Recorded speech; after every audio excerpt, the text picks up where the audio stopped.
उनके यहाँ यहूदियों की जिंदगी के सिवा किसी इंसानी जिंदगी की कोई अहमियत नहीं है। वो अपने आप को चुने हुए लोग और बाकी तमाम लोगों को जानवरों की तरह समझते हैं और वो टीवी पर ये कह चुके हैं और वो जो चाहे कर सकते हैं, जिसकी चाहे नस्लकशी कर सकते हैं। ये उनकी किताबों में लिखा है। हम बस दहशतगर्दी के खिलाफ हैं।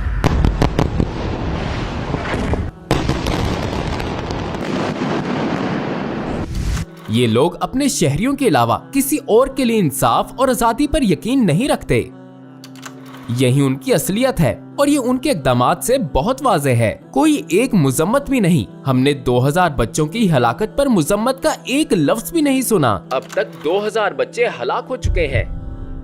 पिछले 3 दिनों में रोजाना 300 लोग कत्ल हो रहे हैं, जिनमें से 150 बच्चे हैं। हमें मालूम होने वाली ये औसत तादाद है और कोई एक मुजम्मत भी नहीं, किसी एक बच्चे के लिए भी नहीं। ये है वो तहजीब, वो मगरिबी तहजीब जो पूरी दुनिया को एक पैगाम सुना रही है। इसमें कोई शक नहीं होना चाहिए कि अमेरिका इसराइल की पुष्ट पर है, मगर हमारे पास एक चीज ऐसी है जो उनके पास नहीं। अल्लाहु माआना, अल्लाह हमारे साथ है। ला तहज़न इन्नल्लाह माआना, गम ना करो, अल्लाह हमारे साथ है। तारिक सूदान, आपसे बात करना हमारे लिए खुशी और एजाज की बात है। टुवर्ड्स इटर्निटी में हमारी दावत कबूल करने का शुक्रिया। वालेकुम अस्सलाम व रहमतुल्लाह। ये मेरे लिए एजाज है और मुझे अपनी ऑडियंस से गुफ्तगू का मौका देने पर आपका बेहद शुक्रिया। माशाअल्लाह, पूरी दुनिया में आपकी ऑडियंस की बहुत तादाद है।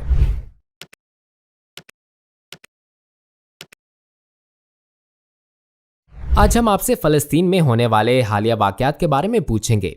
जी, जैसा कि हम जानते हैं, इस वक्त गजा फलस्तीन के हालात बहुत दर्दनाक हैं। वहाँ हजारों लोग शहीद और जख्मी हो चुके हैं और हर दिन उनकी तादाद बढ़ रही है। उम्मत का दिल गमज़दा है। बाज़ लोग इन वाकयात के मुतल्लिक कहते हैं कि इसकी शुरुआत हमास ने शहरियों के कत्ल से की थी, लिहाजा इसराइल इसीलिए हमला कर रहा है। ये सेल्फ डिफेंस है। क्या इस मामले को इस तरह देखना चाहिए? क्या गजा पर इस तमाम बमबारी का यही जवाब है? आपके सवाल का शुक्रिया।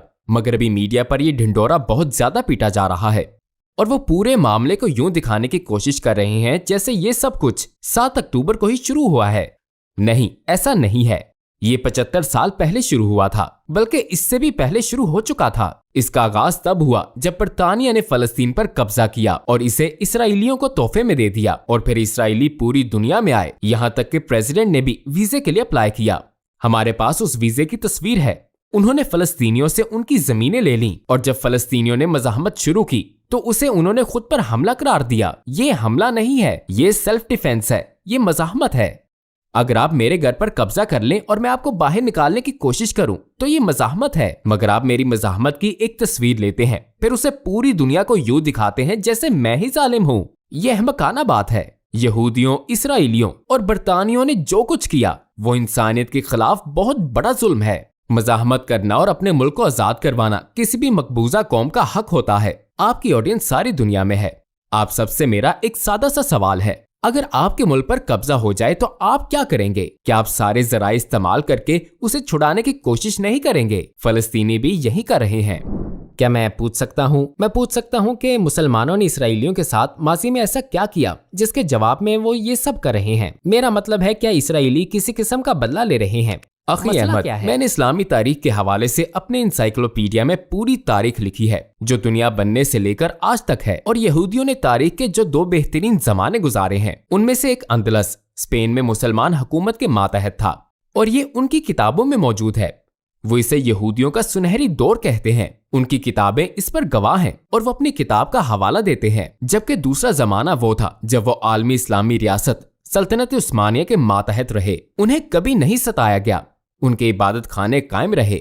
वो आजादी से जीते थे, आजादी से इबादत करते थे। वो उस्मानी हुकूमत में पूरे अरब और मुस्लिम दुनिया में तजारत करते थे। किसी ने उन पर जुल्म नहीं किया। तो फिर ये सब कैसे शुरू हुआ? इसकी शुरुआत उनकी तरफ से हुई, हमारी तरफ से नहीं।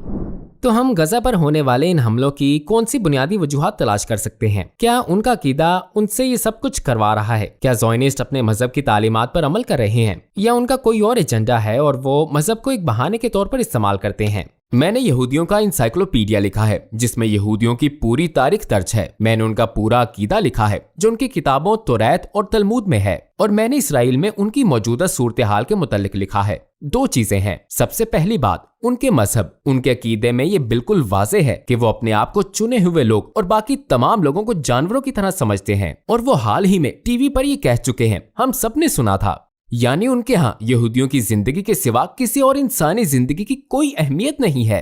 ये उनकी किताबों में लिखा है, लेकिन ये सिर्फ एक बहाना है। इसराइल एक मजहबी रियासत बिल्कुल नहीं है। वो इसे यहूदी रियासत का नाम देते हैं मगर यहूदी तालीमात पर अमल नहीं करते। रियासत का बड़ा हिस्सा और लोग सेकुलर हैं। वो किसी भी मजहब को नहीं मानते और वो यहूदियत पर अमल नहीं करते। आप देखते हैं कि करप्शन, बदकारियां और हर बुरा काम जो उनकी किताबों में मना है वो आपको उनकी जिंदगी में हर जगह नजर आता है। लिहाजा ये सिर्फ एक बहाना है। इसकी बुनियाद जुल्म है। इसकी बुनियाद ये एहसास है। बचपन से ही इनके दिमागों में ये बात बिठाई गई है कि वो चुने हुए लोग हैं और वो जो चाहे कर सकते हैं। ये अपने सिवा पूरी दुनिया के लोगों को खत्म कर सकते हैं। दूसरे लोग इनके लिए कॉकरोच हैं। ये दूसरों को इस तरह देखते हैं। ये खुलम खुला तो नहीं कहते, लेकिन उनकी किताबों में बहुत साफ साफ लिखा है और इसका हवाला मेरी किताब यहूदियों का इंसाइक्लोपीडिया में भी मौजूद है। क्या ज़ोनिस्ट का ये नजरिया है कि जब हम नील से फरात तक इन सारे मुल्कों पर कब्जा कर लेंगे तब हमें जमीन पर जन्नत मिल जाएगी? क्या वो आखिरत पर ईमान नहीं रखते? वो आखिरत पर ईमान रखते हैं और वो मसीह को भी मानते हैं, मगर हजरत ईसा अलैहिस्सलाम को मसीह नहीं मानते। ये उनकी किताबों में बहुत वाज़ेह लिखा है। और ये भी कि ईसा अलैहिस्सलाम की वालिदा मरियम अलैहिस्सलाम नौजुबिल्ला बदकार थीं और हजरत ईसा अलैहिस्सलाम एक बदकारा के बेटे थे और वो झूठे थे। लिहाजा उन्होंने ईसा अलैहिस्सलाम को सूली पर चढ़ा दिया था। उनके मुताबिक वो उन्हें कत्ल कर चुके हैं